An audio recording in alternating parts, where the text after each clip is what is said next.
All right, so large investor-owned utilities like Georgia Power typically own and operate a portfolio of power plants. And each of those plants may contain several electric generating units, like a single combustion turbine or a single coal boiler and its associated steam turbine. So for instance, Plant Bowen, which is up in Northwest Georgia, that's a coal plant that has 4 coal units that are numbered Plant Bowen units 1 through 4. Georgia Power also operates, in addition to coal units, they have nuclear units, they have natural gas combustion turbine and combined cycle units, they have hydroelectric dams, and more recently, they have solar plants. Now, power plants, especially those of the fossil fuel variety, have a range of environmental impacts. And those impacts will differ depending on the type of fuel and generating technology. But in general, we can think of fossil units, especially as emitting various air pollutants, including carbon dioxide and mercury. They will also withdraw water, mostly for cooling purposes, significant quantities of water. They will discharge wastewater into local waterways, and they can produce solid waste, particularly coal residuals. There's also spent nuclear fuel as an issue at Plant Vogtle and Plant Hatch, but we're not going to talk so much about that today. So consequently, because of these very varied environmental impacts, power plants must hold and keep in compliance with several different kinds of permits. A plant will have emission limits prescribed under Title V of the Clean Air Act. They will have water withdrawal limits in their state water withdrawal permits. Then they must meet water pollution control limits in their water discharge permits, which we call NIPDES permits. And by the way, we prepared a glossary of terms. Unfortunately, in the environmental field and in the utility field, acronyms are plentiful, and it can be hard to sort those out. But when we say NIPDES permit, we just mean a water quality discharge permit. So it's worth noting that in some cases, environmental controls can impact the ways in which power plants operate, including the schedule at which they operate, how much capacity they have, how much power they can provide on demand, and their operating cost. So for instance, a utility planner must consider possible decreases in the nameplate generating capacity of a given power plant due to the operation of environmental controls. Environmental controls have what's known as parasitic load. They require some of the load of the plant to operate. Likewise, when utility planners evaluate their generating portfolio or how power plants are dispatched, in other words, the order in which they're turned on as load increases and dips throughout the day, they must consider the cost of that plant's respective environmental controls, because for each megawatt hour of electricity they produce, there's a certain cost of controlling the associated pollution, what we were just talking about. So they emit air pollutants, which draw a lot of water, discharge wastewater, and then coal plants especially have a lot of solid waste to be dealt with. So next slide, please.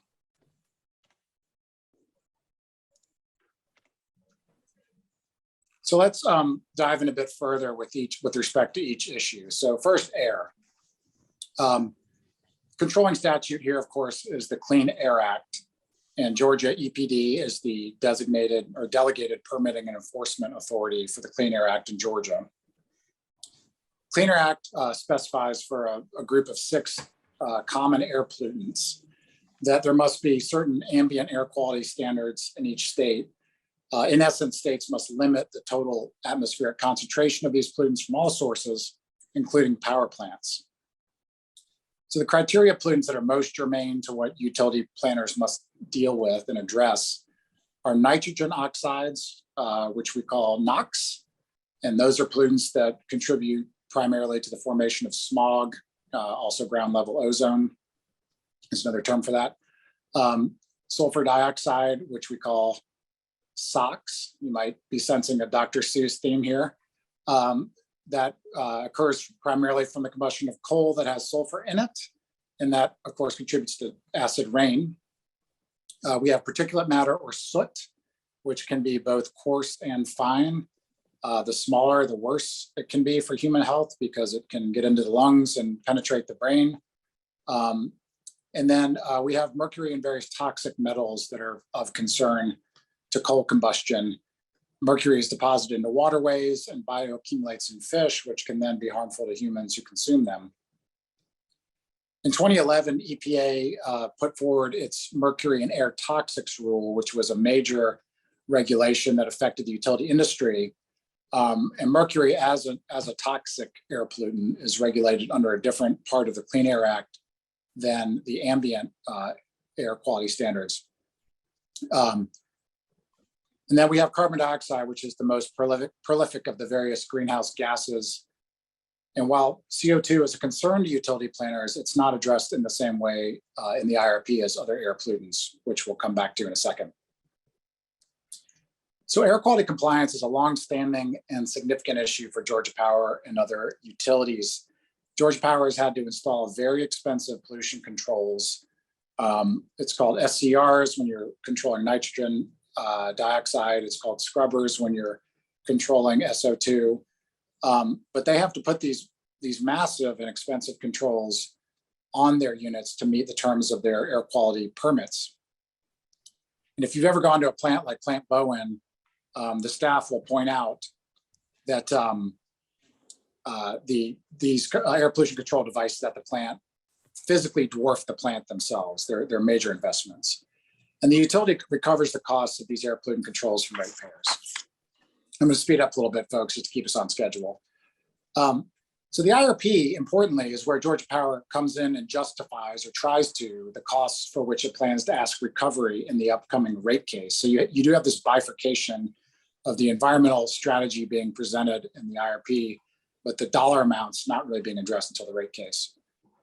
And the importance here is that in some cases, the prospect of expensive pollution controls makes certain power plants uneconomic and thus candidates for retirement. For instance, a wave of coal plant retirements like Plant Branch down near Milledgeville occurred in the wake of the mercury and air toxics rule.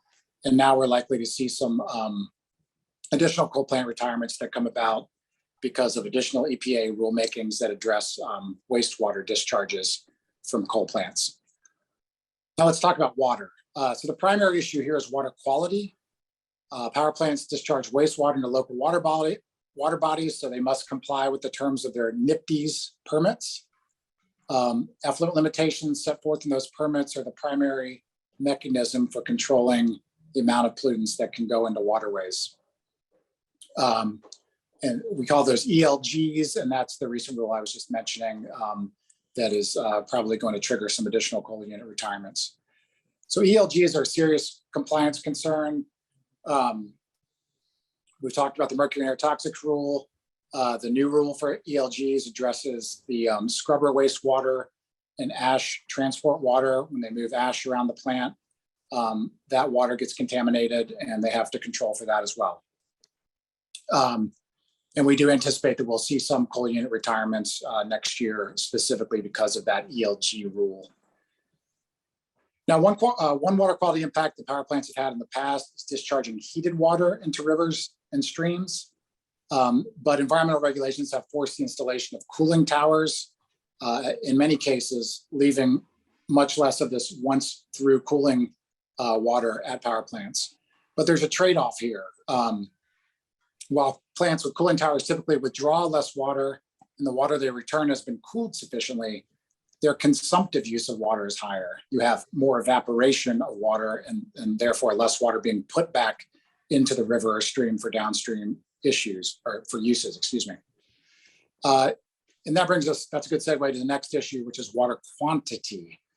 This is a lesser compliance issue, but it can be politically important. Power plant water withdrawals are regulated under state water withdrawal permits. This is not a complicated environmental compliance issue, but it can become a major political one in times of drought. And Georgia Power, a few years ago, proposed some additional new nuclear units along the Chattahoochee River in Stewart County.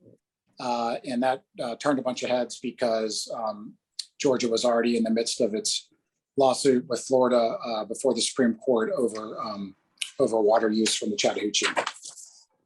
Lastly, waste. Georgia Power and the state of Georgia as a whole are grappling with this issue of the storage and disposal of coal ash, more technically known as coal combustion residuals. Georgia Power estimates it will spend upwards of $7.5 billion in the coming decades for coal ash cleanup and management.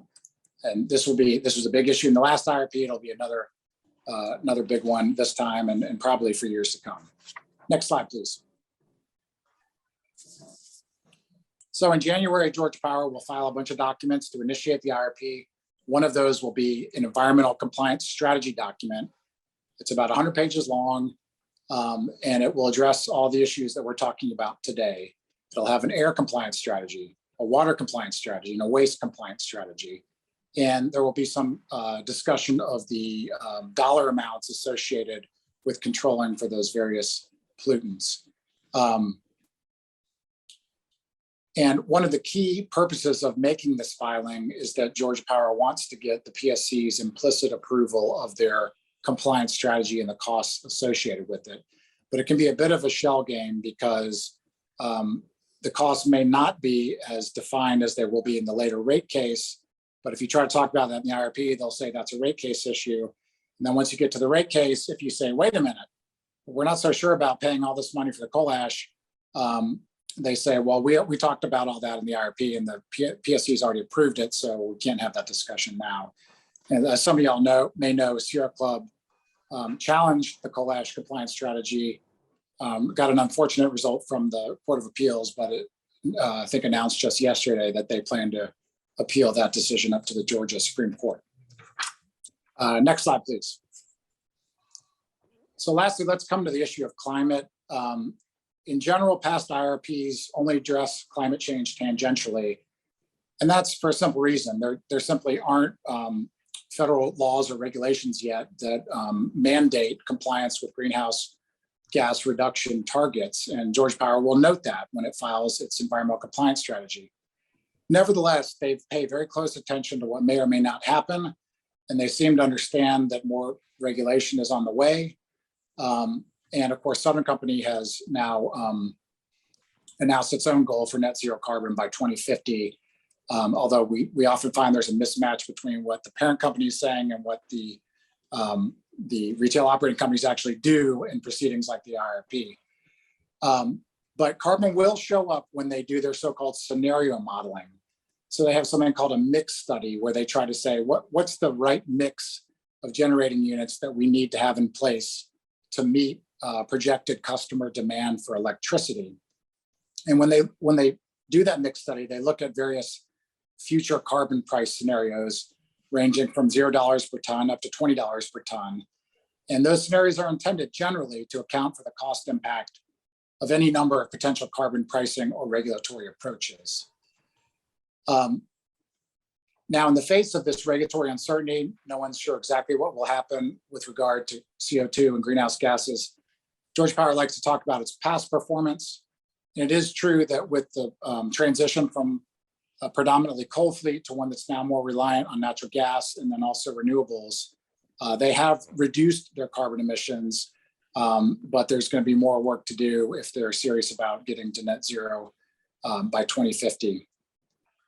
Carbon also comes up a lot in the discussions around Plant Vogtle, which is a problematic project for many reasons, but those who are still backing it like to say that it will be a carbon-free source of baseload generation for 60 to 80 years. So I'm sorry I had to rush through a little bit of that, but I'm happy to take any questions. But that's my presentation. Thank you.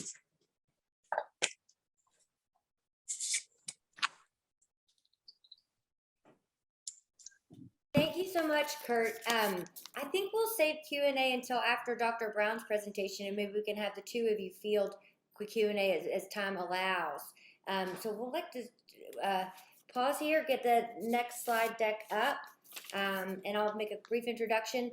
It's my pleasure and honor to introduce Dr. Marilyn Brown to you today. She is the Regents and Brooke Byers Professor of Sustainable Systems in the School of Public Policy at Georgia Tech. She served 2 terms on the board of Tennessee Valley Authority, nominated by President Obama, the nation's largest public power utility, where she helped the agency to reduce its CO2 emissions by 60% relative to 2005 levels in 2020. She's also served on the Department of Energy's Electricity Advisory Committee and the Smart Grid Subcommittee. I think if she was going to introduce herself to this crowd, the first thing she'd tell you is that she has the honor of also being my mother. So I'm really glad I didn't have to twist her arm too hard to get her to come to speak with us today. She's going to talk a bit about the work that she's doing at Georgia Tech and their partners on the Georgia Drawdown project. So let you take it away. And I did remind her we're going to we're pressed on time. I know there's a lot to talk about, but we'll get to Q&A. Hopefully address both speakers there. Thanks. All right, thank you, Katie. It's a pleasure to be here to be part of this important seminar series. I'm going to set the stage for helping to drive the IRP process to achieving greater climate change benefits. I'll introduce you to the Drawdown Georgia project, and we'll talk a little bit about what we need to move the needle. And then I'll wrap up by pointing to some of the ways that the Drawdown Georgia project can assist the IRP. So let's go to the next slide. You know, the red alert terminology of the Intergovernmental Panel on Climate Change underscores that we are currently in the decisive decade. That's the decade when we must take action to avoid the worst consequences of the climate crisis. Next. So here is the Paris Accord synopsis. Science-based goals suggest that the world needs to constrain the increase in global temperatures to 1.5 C above pre-industrial levels. And these were the conclusions of the Paris Accord. Achieving such a goal requires reducing global greenhouse gas emissions in 2030 by 50% relative to 2005. So that's the Paris Accord goal. The world is responding. 22% of global carbon emissions are now priced. That is, there's a price, either a tax or they're capped and they're traded. 20% of the world's largest firms have embraced net zero targets. And in the US, in the Northeast, we have the Regional Greenhouse Gas Initiative. You can see those two little arrows pointing on the right side there, also to California's cap and trade system that have put a price on CO2. And as a result, these states have the lowest per capita CO2 emissions in the United States, hovering around 10 metric tons per capita. 25 states have committed to Paris goals, and 22 have climate action plans. That means, though, that 25 do not have goals and 28 have no action plans. So, of course, at the same time, every state is impacted by climate change. Every city and town across Georgia's mountains, Piedmonts, and coast are being impacted. So we need to reduce greenhouse gases in Georgia. And that is the motivation for the Drawdown Georgia project. Next. First thing we did was to characterize how Georgia's CO2 emissions are being sourced. Climate goals climate goals cannot be met without decarbonizing the electricity sector. That's true globally. That's certainly true in the state of Georgia. Electricity is the state's second largest source of CO2, responsible for 37% of CO2 emissions. The largest source in Georgia and the US is petroleum, used largely for transportation, which is a great segue in a few minutes to talking about EVs. It's responsible for transportation for 43% of CO2 emissions. And then we have a third, buildings, commercial and residential, and then fourth, industrial emissions. They complete the CO2 picture. Let's go to the next slide. In the absence of robust federal policy, action such as carbon, and without action such as carbon taxing, there is a need for a subnational intervention. But when you go to look for frameworks and roadmaps, they just didn't exist when we tried 2 years ago. And that motivated the Drawdown Georgia project to provide a framework, develop a way to localize climate action, and to develop a roadmap to Georgia-specific climate solutions. After all, what works in California and Massachusetts won't necessarily work in Georgia. So let's go to the next slide. Drawdown Georgia is an organized, science-based grassroots effort to drive ambitious climate change while also advancing equity, promoting economic development, improving public health, and nurturing the larger environment. Everything that Kurt was just talking about. Next slide. So to motivate this action, we localized our planning. We took the 100 project drawdown climate solutions that were developed for the world, and we identified those that appear to best fit the Georgia situation based on their readiness, their breadth of impact, their competitiveness, etc. Next.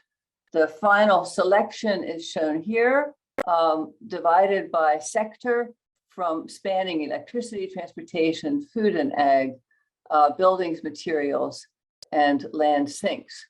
5 high-impact electricity solutions were identified: large-scale solar, demand response, rooftop solar, cogeneration, and landfill methane. So I'm going to talk about these in some detail. And then there were several others, including buildings and EVs, and that I'll just mention briefly. I know you're having additional coverage of them in future seminars. So what needs to happen with these solutions to move the needle on climate change? Taking a look at them as a bundle, we can look at their potential impact. Net greenhouse gas emissions back in 2005 in the state of Georgia were 156 megatons. So that's, and today the emissions of CO2 is about 122, significant decline over the past more than a decade. What this chart shows is that our 20 high impact solutions could continue that trend and in fact bring it down by 2030 to 79 million tons of CO2. So 79 million tons in the year 2030 versus 156 megatons in 2005. Voila, that's a 50% reduction from the 2005 benchmark year, which was chosen by the US under the Framework Accord. Next slide, please. So just a little bit on what we've concluded. We've done so much work on all 20 of these solutions, and in particular, germane to today are these. So utility scale solar has the largest potential impact of all 20. And Georgia is a great state to grow its utility scale solar further. We have the 10th highest radiation in the US, 208 to 228 watts per meter squared. A little bit of science background there. The higher the radiation, the higher the capacity of each solar panel that's out there. Georgia also has affordable land, that an average of 3,000 or so per acre in rural areas. This is a luxury that many states do not have. So we have an increasing solar capacity, but there are some obstacles. There are still somewhat high capital costs, although utility scale solar is seen in many studies as competitive head-to-head with new natural gas. There are various administrative regulatory burdens. There are, let's see, let me turn to rooftop solar. I know I'm rushing, but I think I need to. Rooftop solar produces 1% of Georgia's solar electricity. So 99% of Georgia's solar electricity comes from utility scale and only 1% from rooftops. It's 16 megawatts compared to 1,500 megawatts of utility scale solar. So here it is really important to look at the burdens and the drivers and obstacles that are needed. Most of the existing capacity, unlike utility scale solar, which is largely in rural areas, and especially in southern Georgia, here we're talking about large metro areas, so Atlanta, Athens, Savannah, and driven partly by community campaigns such as solarized programs that enable bulk purchasing and that help to connect solar installers with communities. But there are obstacles. There are high capital costs, and there are capacity caps, standby fees, service charges, monthly metering fees, and there are low buyback rates. Now that we've met the 5,000 connection maximum that Georgia Power had created for systems that would get net metering. Net metering, that is being able to sell your excess electricity back to the utility at retail prices, is critical for success, and that needs to be addressed in the IRP. So I wanted to highlight combined heat and power because it's often overlooked. It has a bad rap because it can use natural gas, so it can also be driven by renewables, including biomass. The state of Georgia could dramatically reduce its greenhouse gas emissions and create a bunch of jobs and a healthier public if more of its energy intensive industries were to utilize combined heat and power. That is, if they were to co-produce electricity and useful heat, using waste heat from their production processes, they can achieve high, ultra high system efficiencies of 80 to 90% compared to 50 or 60% efficiency from today's gas plants. Bringing CHP to just 34 industrial plants in the state of Georgia, each with 25 megawatts, would reduce Georgia's greenhouse gas emissions by 2%.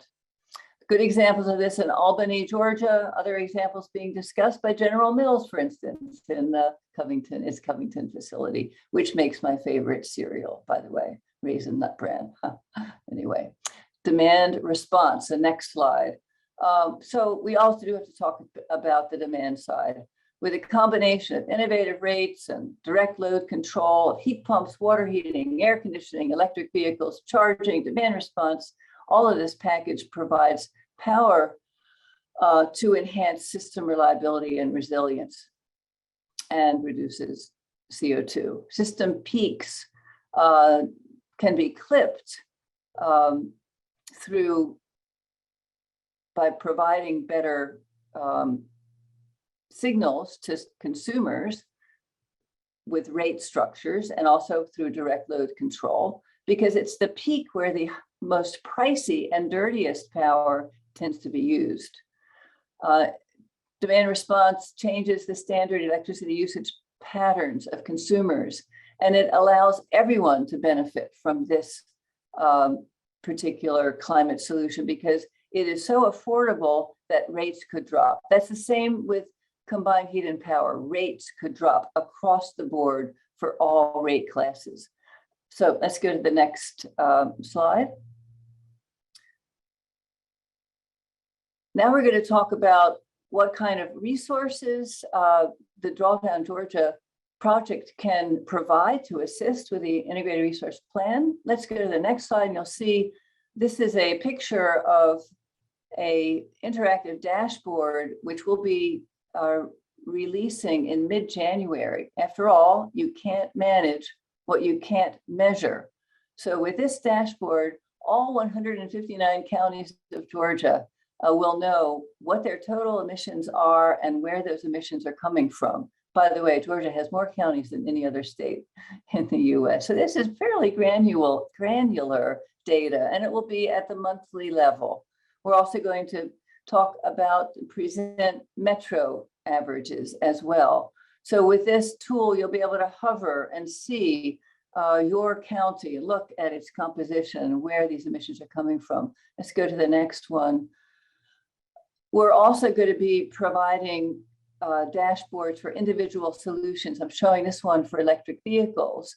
Of course, electric vehicles require charging infrastructure, and the public charging stations then can be mapped. You'll see those on the right. This is a clear way to identify where gaps are. And this shows, for instance, urban-rural divide. And if you hover around, say, Fulton County, which looks green on the left side, the absence of charging stations in the lower income zip codes becomes very clear. By the way, the infrastructure bill is going to help a lot with these investments, and also the Biden administration's executive order issued today, December 8th, promises to require 100% all electric new light-duty vehicles by the year 2030. Very excited about that goal. I don't have too many more. Katie, this is the next one. Business Compact members are shown here because Georgia Tech and Drawdown Georgia and our partners, UGA, Georgia State, Emory, we're all engaging with industry. To achieve our emissions reduction goals, we've got to work with the business community. So we've created the first ever across the US statewide effort to drive impact by partnering with our business community. And you can see here the inaugural partners that are ready to work with you.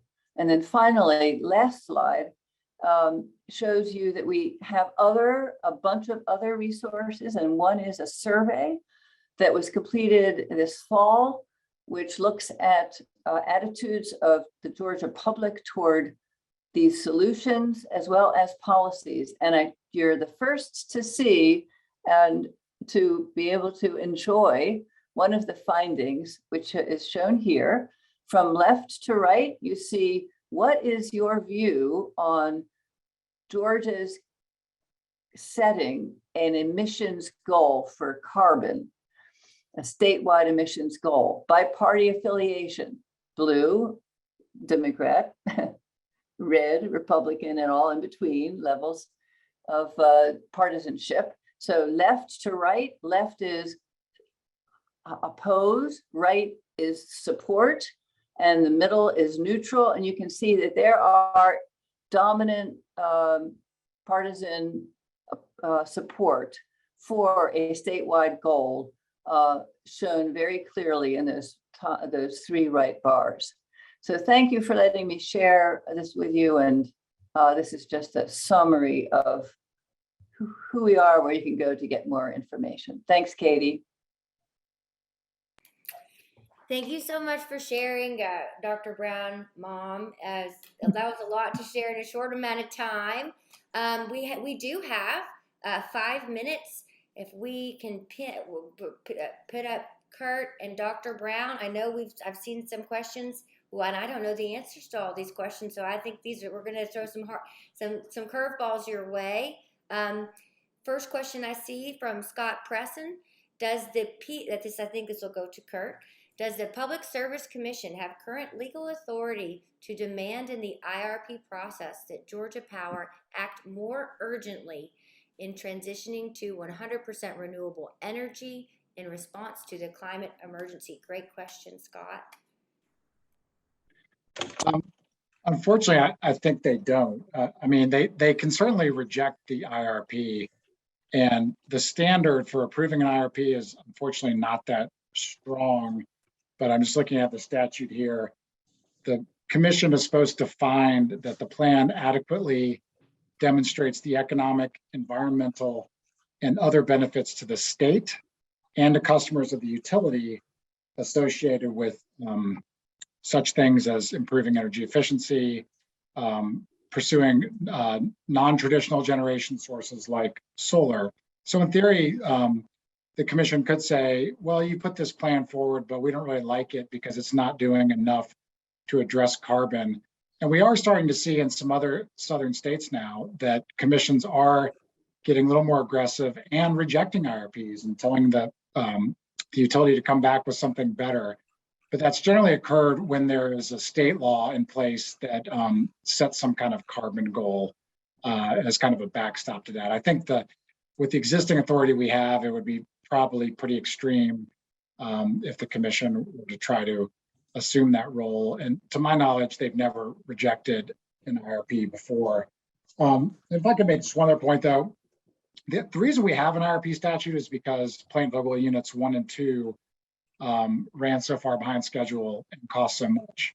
So it used to be that a utility in Georgia like Georgia Power could just build new generating units.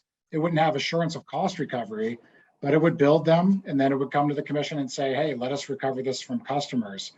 Well, because of what happened with Vogtle Units 1 and 2, the legislature decided, let's put in place a process for planning so we don't have any surprises.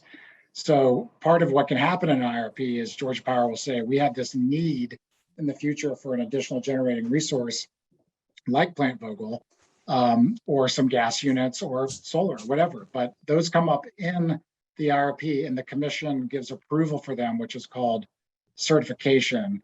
So then Georgia Power has a better idea that if we go out and build this, we're likely to get our costs recovered.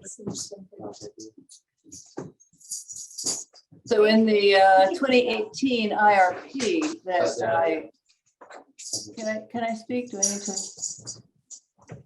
No, Can go you hear ahead. me? Thank Go ahead. you. In the 2018 IRP that the board of directors that I was on approved for TVA, we required that the IRP consider climate impacts. And they had this sort of, you're driving along a highway and you've got to consider all the various lanes and directions you can take. And one of those major considerations was CO2 emissions. So you certainly can require that an IRP consider those options. Dr. Brown, we have a question for you in the chat. Is there a focus on including small businesses in Georgia Drawdown? The large ones are a priority, but they're asking about how impactful is a small business footprint in Georgia Drawdown's goals? Absolutely, and that's where a lot of the innovation comes from. That's where a lot of the larger companies get their ideas, right? But we do have quite a few partnerships already. For instance, in the Gooder is one example of a locally created company that's working with us. Yeah, we strive for as many small business partners in our compact, and trying to make that compact a way that businesses can learn from each other. You know, learn what kinds of sustainable goals and governance systems they can use to monitor where they are. Yep, absolutely. And maybe we have one more question for both of you before we transition to the panel. Rooftop solar is a small component of the power mix. Why is it important to promote rooftop solar? And is rooftop solar impactful and important for low-income Georgians? So take a look at the executive order again today. You'll see that there is discussion about renewables and making sure that a certain portion of them are distributed or local, because that's one of the advantages. If you don't have to build those transmission lines, you've got greater security, build back up with storage and have your EV charging, you know, and you're significantly efficient. HVAC system is a great package. It's just together can add so much resilience to the grid. That's one reason. Yeah, and I would say that, you know, rooftop solar makes use of the built environment, whereas a lot of the large solar farms that are being located in South Georgia consume a lot of raw land, and it can be very good for those communities. It can contribute a lot of tax revenue, but you are starting to see in some areas of South Georgia where local communities don't want large solar farms, and there can be environmental impacts as well. We view it as a both and thing, not an either or. You need both, as Dr. Brown noted.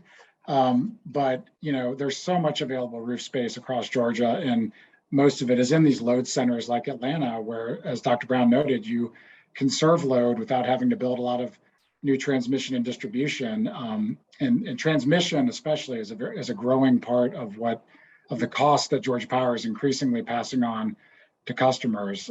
So it can be a real significant item, as well as a controversial one when they build large new transmission lines across people's properties. I've looked at the ratio of central to local, you know, rooftop to large scale, and we have a 1:99 ratio in the state of Georgia. That is very unusual. You look at what's happening in Europe or China or other states, especially the Western states and the Northeast.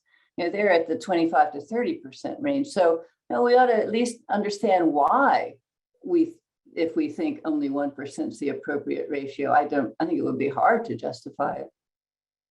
All right, let me squeeze one more in. It's on biomass. So what are your thoughts on biomass as a bridge fuel for fossil fuels to renewables and its impact on emissions? And what do you expect related to biomass in the IRP?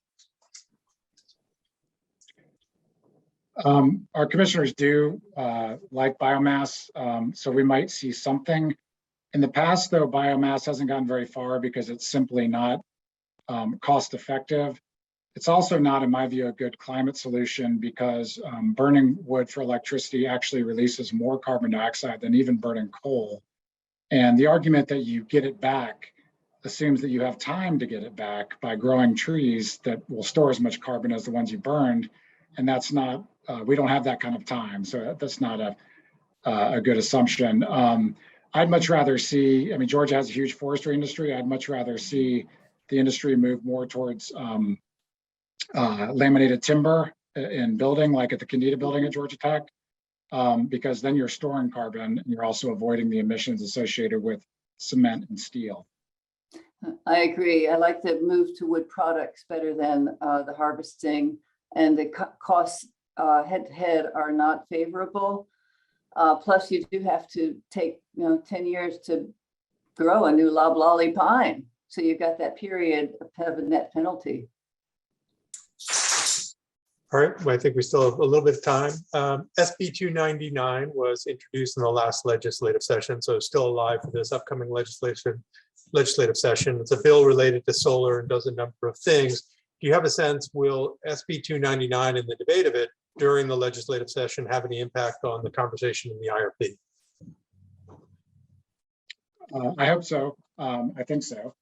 There's currently a cap on the number of customers that can make use of so-called monthly netting, where you get a retail rate for any electrons that your solar system exports to the grid. That's really helped the economics of rooftop solar in Georgia. Unfortunately, the PSC put a cap in place, which we didn't feel was warranted because we think monthly netting is currently the law in Georgia. SB 299 would clarify that that's what the law states and would relieve the commission of putting in place a cap. But if it doesn't happen in the legislature, we hope that the commissioners will respond and either lift the cap altogether or lift it much higher than it is now so that more people can enjoy the benefits of rooftop solar. And we need to lift the cap that prevents cogeneration and any other local source of electricity to be limited. That's a state law. Has to change. Yeah. Thanks. One more. Dr. Brown, you mentioned the executive order. There was a question is, does it reach so far as to impact PSC's decisions? The person said they imagine it would impact the federal government commissioners, but does it reach down to the state level? And is there sort of federal law dictating the decision-making process for the state regulatory commissions? No, there's not. There's the power of the purse. You can subsidize, and I'm expecting that direction will dominate. There's also, of course, federal buildings and investments in the state of Georgia will follow that executive order. But no, I don't think that, I don't think the IRP, I don't think the commissioners will feel bound in any way. Kurt, any thoughts about that? I don't have anything to add there. All right, Dr. Brown, can drawdown create examples of public service announcements for Georgia residents trying to see how much they can save per month on power and gas if they use rooftop solar to power their house or EV or hybrid? So I think the question is generally, what kind of resources can Georgia drawdown provide to sort of help people understand these solutions and what the impact would be for them on the individual level, and also translate that for the PSC? I think so. The communications team at the Racy Anderson Foundation and Drawdown Georgia Central is so sophisticated and very much capable of doing that. And we've got the research that could underpin it. So that's a great suggestion. Thank you. That would be a bit of an investment to do the public announcements and put it out. But I know that's very impactful. All right, well, thank you both. That was great. And I'm going to go ahead and turn it over to Cicely Garrett, who will lead us on our panel discussion. Great, thank you, Kevin. While I am joining the panelists to our spotlight today, everyone may want to take a moment to stretch, shake some things out. It is the afternoon, and after 3 is siesta / nap time for a lot of people. Next year, I went through and marked it off on my calendar because I realized I wasn't at my best.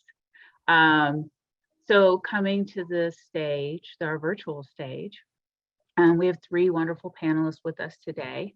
And they're going to delve down into some of what this looks like from their perspective and their organizations.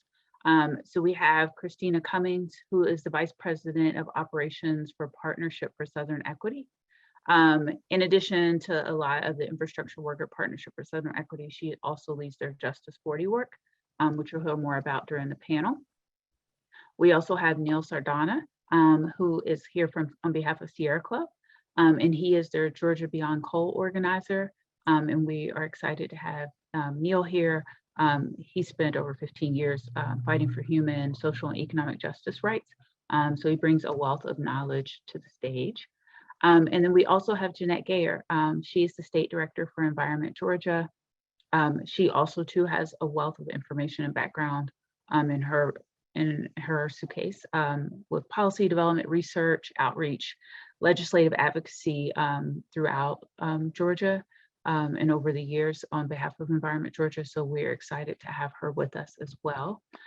So please give a virtual round of applause or emojis for all of our panelists joining us here today. If you have questions, feel free to drop them in the chat box. I will be reviewing them as well as my colleagues as well. If we have a moment, we may allow people to unmute and jump in on questions. But without further ado, I'll go ahead and do a first question for our panelists. So each of your organizations engages in a wide variety of environmental justice issues across Georgia and some throughout the Southeast. What issue or issues do you feel like intersect most with the Georgia IRP, the Integrated Resource Plan, and or Georgia Drawdown? And as you think about some of the most prominent issues that intersect, what are some examples of productive work that you feel like is being done in the area that is particular to your organization or your network of partners to address this issue? Let's start out with Neil on this.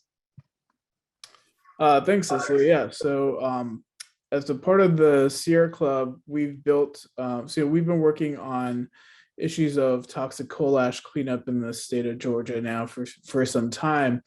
And just recently, over the past few months, we've seen the actual process for the state of Georgia to now kind of permit the closure of many of these toxic coal ash ponds that are located at coal plants across the state. There's 13 different coal plant sites across Georgia, only 3 of which remain in operation, but all of them virtually have massive amounts of legacy toxic coal ash pollution, also referred to as climate combustion or coal combustion residuals, or CCRs. Folks may have heard of it referred to as that. And so we've been in a process to address with the Georgia Environmental Protection Division how they're going to close it, and calling for greater safety in terms of the cleanup and making sure that all coal ash is excavated to lined, dried, and capped landfills that protect coal ash from leaching into our water. And so this has been a process that's been ongoing, and there's definitely some pretty significant impacts or connections to the IRP process as we're going into the IRP from 22. As Kurt mentioned in his presentation earlier, it was brought up in the 2019 IRP. Georgia Power has basically a estimated cost at that time of about $7.5 billion to cost to clean up all this coal ash. And, this is coal ash that has been, produced over decades in these coal plants and has been leaching into our waters through those ash ponds, poisoning our water and rivers with heavy metals and toxic contaminants that are in coal ash. So we've been working with communities and many different partners to try to address this situation, both with the environmental cleanup that Georgia Power is required to do by the EPD, but also in the case of challenging these costs that are being levied upon Georgia ratepayers, which in the previous IRP and subsequent rate case, we saw the Public Service Commission essentially offload the entire initial cost of cleanup at about $525 million to the ratepayers at 100% of covering that cost in our environmental compliance cost elements of our bill. So this is a twofold fight of basically fighting to clean it up right, and also making sure that customers aren't footing the bill for this, given that this is pollution that Georgia Power has caused over decades in our state. And so yeah, it's one of the biggest challenges we face. There's over 92 billion tons of toxic coal ash that need to be addressed. And as of right now, the bill has actually gone up significantly. The projection is it would actually cost $9 billion for Georgia Power to clean it up. And there, in no way can we see any energy equity in our state if that entire cost is basically put onto ratepayers to basically pay for. Thank you, Neil. I don't know if you know this off the top of your head, but just thinking of giving people an idea, do you know, like, is there equivalent of what nine of the size of the biomass, like what that 92 billion equates to? And like, I looked this up. I think it was something like 5 like Giza pyramids in okay. And I think it was like maybe 150 like football, like full American size football fields, like something like, so it's an insane amount. Don't quote me on those. I can get but those were from the last time I looked it up, were the estimates I had for like, just to help people give a comparison. Yeah. And actually that may not even be accurate, because that might just be for one of the coal ash ponds, not for all of it. So not for all of them. Yeah, so I think that's just for Plant Bowen is actually that level. So we may have like multitudes more of this than I was just initially stating. So yeah, it's an insane amount. Like that's a big part of the reason why the bill is so high. Awesome, thank you. Yeah, it's good to put it in context, and basically we have lots of work to do on both ends. Christina, I wonder if you could speak some to Partnership for Southern Equity's work, or what environmental issues you feel like most intersect with this currently, thinking about priorities there, and where you feel like there's some good momentum going. Absolutely. And I will be very brief, because I actually sit at the Partnership for Southern Equity in a different seat than our program arm. But I would say, I like to take all of these technical terms and these technical engagements and boil them down to things that people who are in the community can really feel, and that they can touch, and that they can understand, and they can make sense of. And so I would say the intersecting points are the work that we help do around the Drawdown Georgia work, as being one of the community partners to go out and help get surveys and help get research to understand how the community is being impacted by these issues. So sometimes this is as simple as getting somebody's utility bill out and going kind of through it and going line by line and saying, hey, did you understand that, this is a cost that's being passed on to you by your utility provider,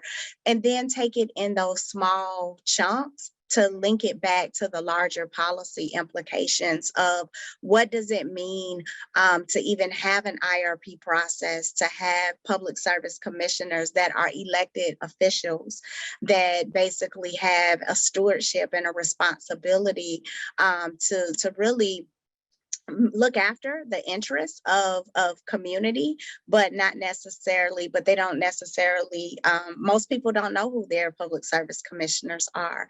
And so I would say that the work that the Partnership for Southern Equity does through our organizing unit, through our Just Energy portfolio and our Just Energy circle with our coalitions and our partners is probably the places where we have the most intersection and the most touch points.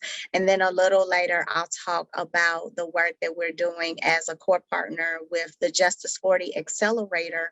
I'm really seeing an opportunity and a problem existing in the same time and space, and figuring out how we could go out to the market privately and raise about $9 million to ready frontline community for the opportunities and the investments that will be coming through the legislation, through Build Back Better legislation that's current, and funding that's already currently on the books through the Recovery Act, money that still hasn't been expended through COVID-19 dollars, and really teaching frontline communities and organizations how to build their contracting and their procurement muscle to be able to know how to source these opportunities, but B, understand if the work that they're doing is aligned with that. So whether that cuts across urban agriculture or solar, or if you're doing a worker cooperative, all of these things have economic development impacts. And at the Partnership for Southern Equity, our mission and our goal is to advance policies that really center racial equity, but that make life better for all in Atlanta and in the American South. And so I will pause there and yield up my time. Thank you.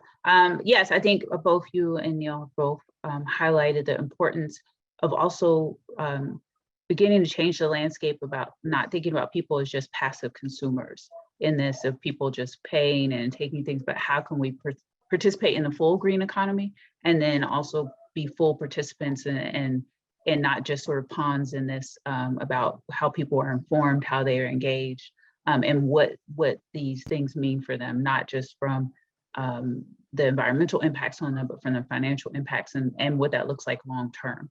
And so, Jeanette, I want to pass over to you as someone who's been in this bill for quite some time, and so you've seen probably quite an evolution.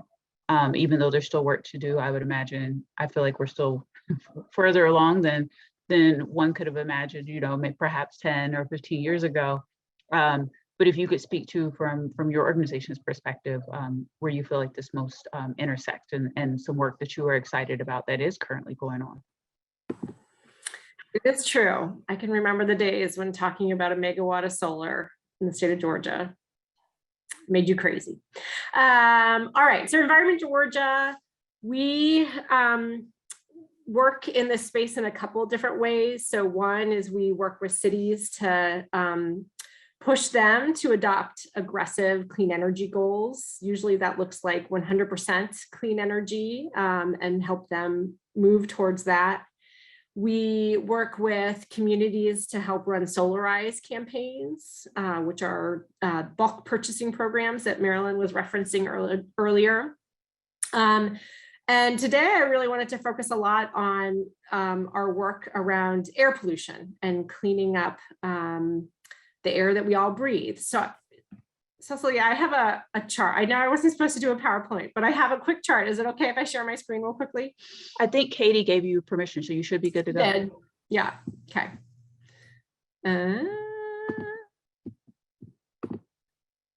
All right, so this, I think, just helps you understand the problem. If you look at, far right columns, the far right is population. The one just to the left of that is number of days with elevated ozone or particulate pollution. And if you add up, the top 5 Georgia cities, Albany, Atlanta, kind of Northwest Georgia near Chattanooga, Augusta, you get 7.6 million people in Georgia who are basically suffering through 2 months or more worth of elevated levels of air pollution, which is dangerous for a lot of different reasons. From a public health perspective, Air pollution drives heart conditions, lung problems, death, and many other problems. And so these are just some cool graphics. So if anybody ever needs to do work and air pollution is a good angle to attack this on, there are some great charts and graphs and like a little GIF that you can feel free to rip off in the report. But this is, I think, a really interesting one. And Marilyn also started to touch on this a little bit, is like, what is really driving our air pollution problem in Georgia? And it's the transportation sector. It's responsible for 68.3% of our emissions. This is from 2017 data, which is the most recent year we could get this data. We'll probably update it next year. But I think this kind of helps you wrap your head around, like, what are the things that then, if we want to deal with air pollution, what are the things that we need to go after? And today we're focused on the IRP. So the three basic things that you need to go after are more transit, getting people out of their little single combustion engines, cleaner cars, so more electric vehicles. And then this is the really critical one, is making sure that those cleaner cars, electric vehicles, are plugging into a grid that is really clean. And so we just need a cleaner grid, period, to run all of these clean cars in the future. And so I think there's a couple of different things going on the transit front. There are real opportunities at the local level to push counties to adopt T-SPLOST, transportation special purpose local option sales taxes. That's a big, mouthful. Say it 10 times fast, I dare you. But it basically helps communities drive their own transit, which for a long time they could not. The state was kind of holding those purse strings. You can also join MARTA. So Clayton County is the most recent county to opt into the MARTA system and expand transit into their county from MARTA. Gwinnett has tried twice. There you go. Good to know, Laura. Gwinnett has tried twice, but failed. Cobb County is, allegedly investigating this. So I think there's some action for sure on the transit level. There's also action on electric vehicles coming from the Fed. So there was a lot of money in the infrastructure package that passed to expand the electric vehicle charging infrastructure that we have in this state and across the country. So I think electric vehicles are coming, but then pushing the IRP and pushing the Public Service Commission and pushing Georgia Power to really clean up the grid so that we are plugging all those electric vehicles into a clean grid will be critical. I think that's all I wanted to say on this question. Thank you.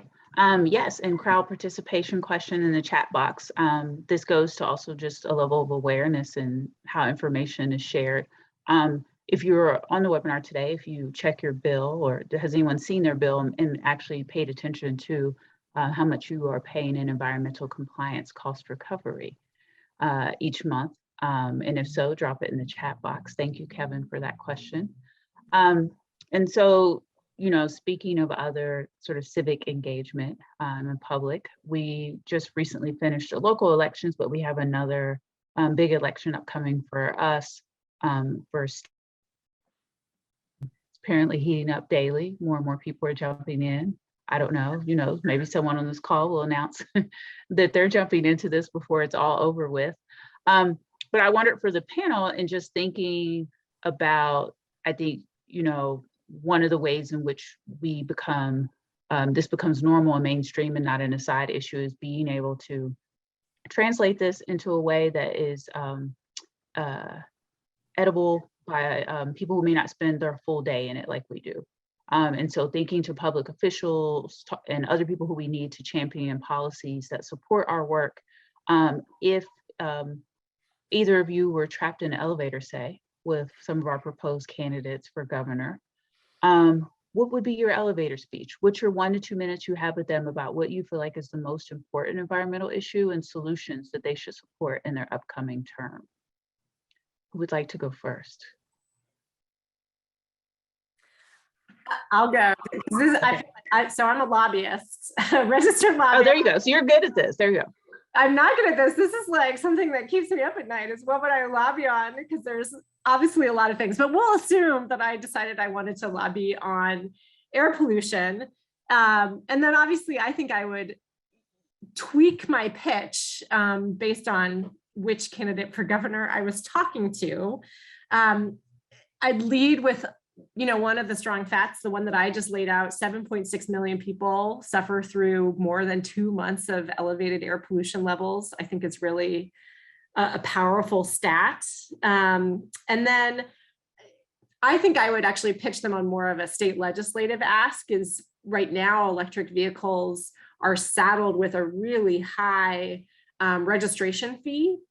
And on top of that, we used to have a great electric vehicle tax credit in Georgia that was done away with. So I think there's a great ask for the governor to do something for clean cars at the state legislature.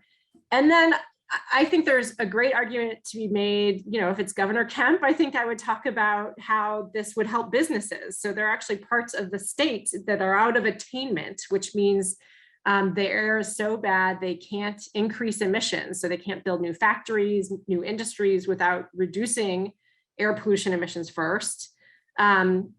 I think there's an environmental justice argument. So people of color are 1.5 times more likely to live in an area with poor air quality than white people. And I think there's a kids angle. So children are way more susceptible to air pollution than the rest of us that are older.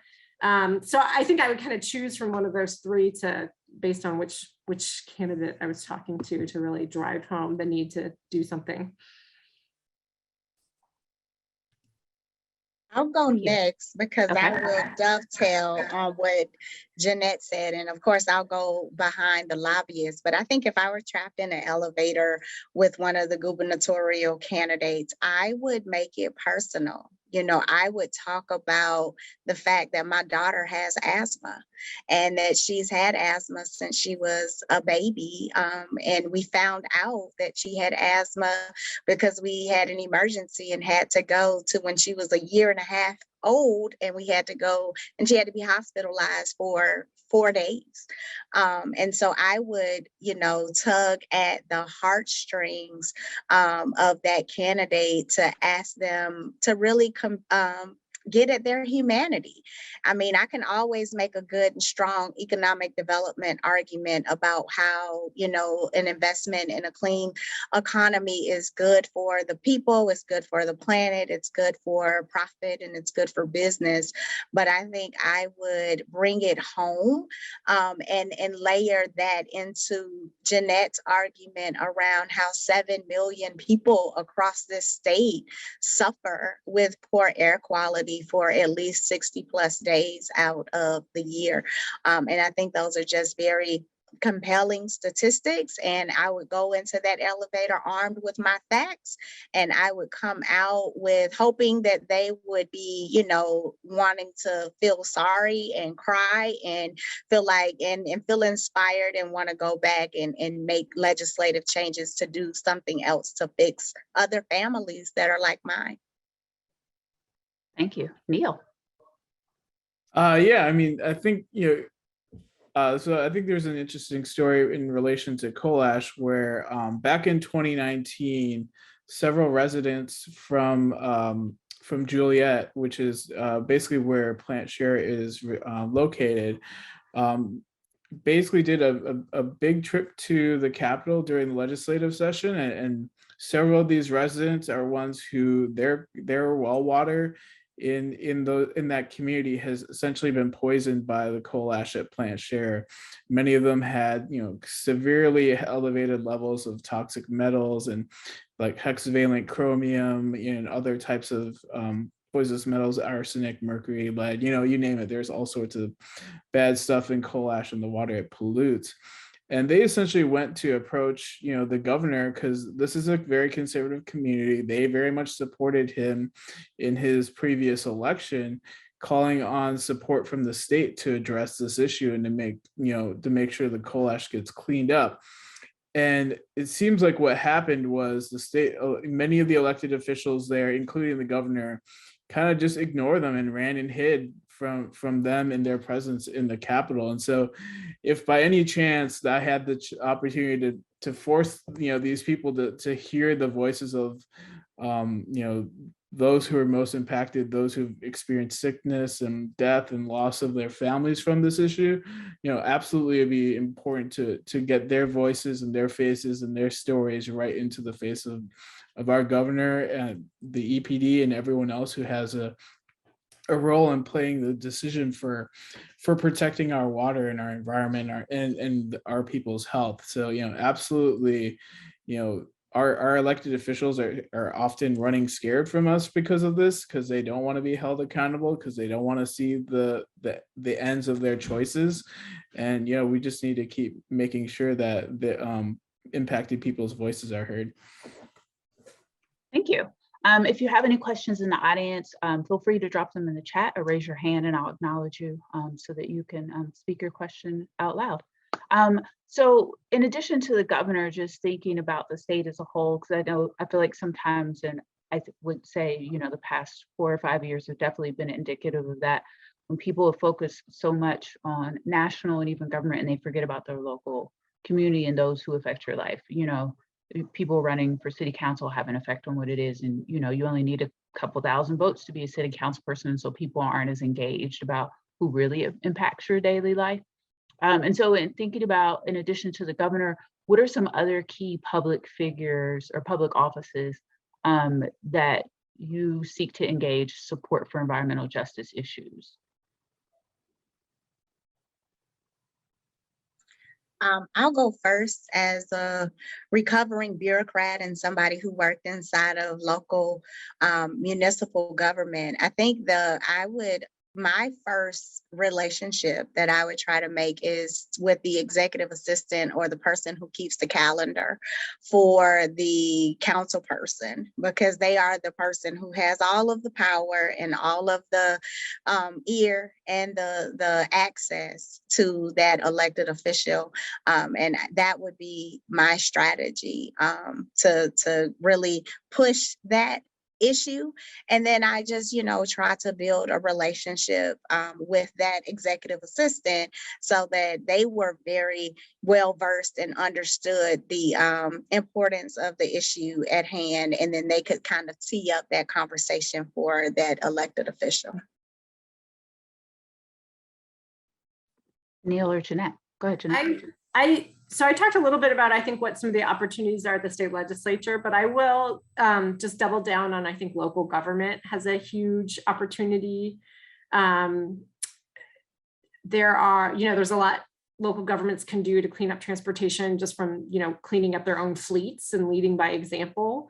But then there are things like solar ready ordinances that you could pass, EV charging ordinances that I think you might have worked on, Cicely, that make sure that when people are building new buildings and new infrastructure, we're actually building electric vehicle charging stations into that infrastructure, or at least making it ready for electric vehicle charging stations. So I think that there are some really great models that are out there that, even if you are not a 100% city, you could be pretty easily taking on. We can be building our future city today. Love it. Neil. Yeah, I think, and it just, obviously many different issues. There may be an official decision maker on, various different levels of government, whether for coal ash, probably for determining who pays for it is probably the Public Service Commission. Determining whether it's cleaned up safely or not, that's the Georgia EPD. But a lot of times people don't have as great access to those decision makers as opposed to their city council members or state elected officials. And certainly they can kind of come back to you and say, well, it's not my decision. I have, it's not my role to make this decision, but it is their role to represent their their constituents and to provide support for times in which their voices are not being heard. So obviously, I think it's important for community members and interested advocates to approach those elected officials, city council people, state legislators, and whatnot, to say, well, even if you don't have a specific role in making this decision, you have the ability to advocate for your people and to appeal to those who do, and to use your voice and your your relationships and whatnot to make that happen. And oftentimes we've seen many elected officials opt not to do so. So I think it's important to kind of put pressure on them and to get them to engage in these issues. And we've seen instances in the past where, around the stereogenics issue, where ethylene oxide was being released into the community, several elected officials stood up and said, hey, this is impacting my constituents and my people. And even though I can't personally make this decision, I can call on the EPD or the EPA or whoever else is in power to come here and recognize the situation. And certainly they have that ability with other environmental justice and social justice concerns as it relates to their communities. Thank you. And so quickly, a couple of questions. I think this one's probably likely directed at Jeanette. Is there a breakdown between pollution related to cars versus trucks on highways? I'm sure there is, but I don't have it. Marilyn. Okay. And if Kevin will guys. make note of it, and if we find it behind the scenes, we'll make sure it's included in the notes and share it back out on Laura on the classroom. And also, Jeanette, what has been the rate of municipal adoption and transition to EV fleets from dirty fleets? Do I have a rate number in my head? I have anecdotes, and I can say this is going pretty well in cities that have made 100% committees. Yes, because they have a reason to continue doing it and motivation because they've made an overall commitment to it. But it is not going well in other places. So even though I think the economics are probably now there to make that transition, there are still some, I don't exactly know the barriers, but there's still barriers that are out there that make it hard for cities to make that transition. Yeah, as a person who worked on the other side, you do need an overall philosophy that is communicated from the top. So then I don't think it's that people are so much against it, but it does need to be ingrained in the way you go about work, and someone who has also been involved with helping craft it, who has to execute it from fleet. And then I think it has a better chance of going how it should go and people being committed to it, versus I think in some ways it's like one office comes up with it and then the people have to execute it or somewhere else.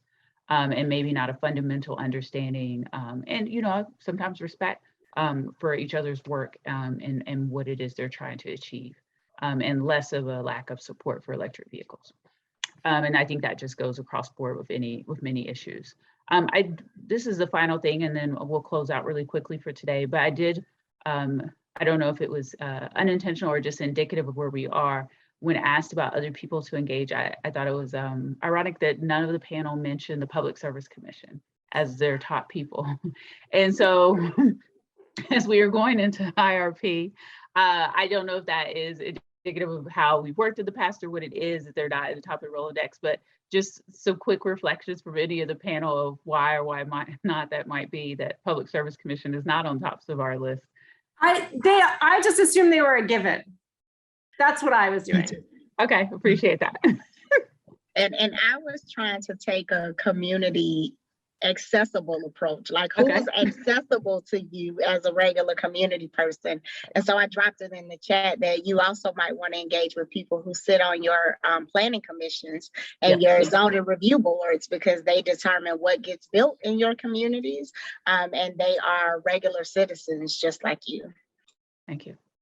Yeah, and I would say, some of these issues are so complex. There's so many different levels and factors of, decision makers and like authorities that you have to get through. So when it comes to our work on coal ash, certainly we're working to advocate for the Georgia Environmental Protection Division to make sure that coal ash is cleaned up right. But when it actually comes to the cost elements of it, where, the bills are coming to everyday citizens and Georgia Power is basically saying, hey, it's not our responsibility, you pay for it all. That's all on the Public Service Commission. And so they're going to be literally at the top of our list when it comes to pushing back against those increased rates, because that $9 billion, if it comes out of our pocket, it's going to sting really bad. Awesome. So I thank everyone for their patience today. I thank the panel for joining us. Please give them a round of applause.